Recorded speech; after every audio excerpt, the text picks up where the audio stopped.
Russian തെരഞ്ഞെടുപ്പിൽ തിരുവനന്തപുരത്ത് നിന്നുമുണ്ട് vote. കേരളത്തിലുള്ള റഷ്യൻ പൗരന്മാർക്ക് പ്രസിഡന്റ് തെരഞ്ഞെടുപ്പിൽ വോട്ട് ചെയ്യാൻ റഷ്യൻ ഹൗസാണ് അവസരമൊരുക്കിയത്. 60ഓളം പേർ ഇവിടെ വോട്ട് രേഖപ്പെടുത്തി. ഗോർഗി ഭവനിൽ നടന്നത് ഒരു വോട്ടെടുപ്പാണ്.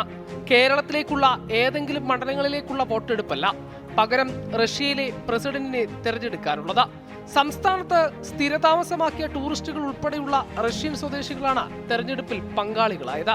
മാർച്ച് 15 മുതൽ 17 വരെയാണ് പ്രസിഡന്റിനെ തെരഞ്ഞെടുക്കാനുള്ള വോട്ടെടുപ്പ്. കേരളത്തിൽ ഒരു ദിവസം മാത്രമാണ് അവസരം. സംസ്ഥാനത്താകെയുള്ള റഷ്യൻ സ്വദേശികളെല്ലാം ഇവിടെ എത്തി വോട്ട് ചെയ്യുന്നു. തിരിച്ചറിയൽ രേഖയുമായി എത്തി പേര് രേഖപ്പെടുത്തിയ ശേഷം ബാലറ്റ് ബോക്സിലേക്ക് പേപ്പർ നിക്ഷേപിക്കുന്നതോടെ വോട്ടെടുപ്പ് പ്രക്രിയ പൂർത്തിയാകും. Russian house director Ratheesh C നായരാണ് തെരഞ്ഞെടുപ്പിന്റെ നടത്തിപ്പ് ചുമതല. റഷ്യയുടെ പ്രസിഡൻഷ്യൽ ഇലക്ഷന്റെ 3ാമത്തെ പ്രാവശ്യമാണ് ഇലക്ഷൻ നടക്കുന്നത്.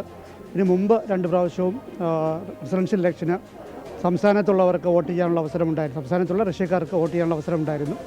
അതുപോലെ തന്നെ റഷ്യൻ പാർലമെൻറ്റിലേക്ക് നടന്ന തെരഞ്ഞെടുപ്പുകളിലും 2 പ്രാവശ്യത്തിന് മുമ്പ് 2 പ്രാവശ്യം തെരഞ്ഞെടുപ്പിന് വോട്ട് ചെയ്യാനുള്ള അവസരം, കേരളത്തിലുള്ള റഷ്യക്കാർക്ക് വോട്ട് ചെയ്യാനുള്ള അവസരം തിരുവനന്തപുരം റഷ്യയുടെ ഓൺലൈൻ കോൺസുലേറ്റിൽ ഒരുക്കിയിരുന്നു. പാസ്പോർട്ട് ഉണ്ടെങ്കിൽ പാസ്പോർട്ടുമായിട്ട് വന്ന് വോട്ട് ചെയ്യാന്നുള്ളത്. പിന്നെ ഒരു വാട്സപ്പ് ഗ്രൂപ്പ് ഉണ്ടാക്കി, അതനുസരിച്ചിട്ടാണ് ഇവരെല്ലാം വാട്സപ്പ് ഗ്രൂപ്പിൽ ജോയിൻ ചെയ്തവർക്ക് പങ്കെടുക്കാൻ കൂടുതൽ സൗകര്യം നമ്മൾ ഒരുക്കിയിട്ടുണ്ട്. ഇപ്പോഴത്തെ പ്രസിഡന്റ് വ്ളാഡിമിർ പുടിൻ ഉൾപ്പെടെ 4 പേരാണ് സ്ഥാനാർത്ഥി പട്ടികയിൽ. വിജയപ്രതീക്ഷകൾ പങ്കുവയ്ക്കുകയാണ് സമ്മതിദായകർ. I think definitely this election will win our president, but also we will support the Communist Party because we born in Soviet Union, and I think many votes would be done for our president, the nation leader, and in the same time I think there would be big support of Communist Party.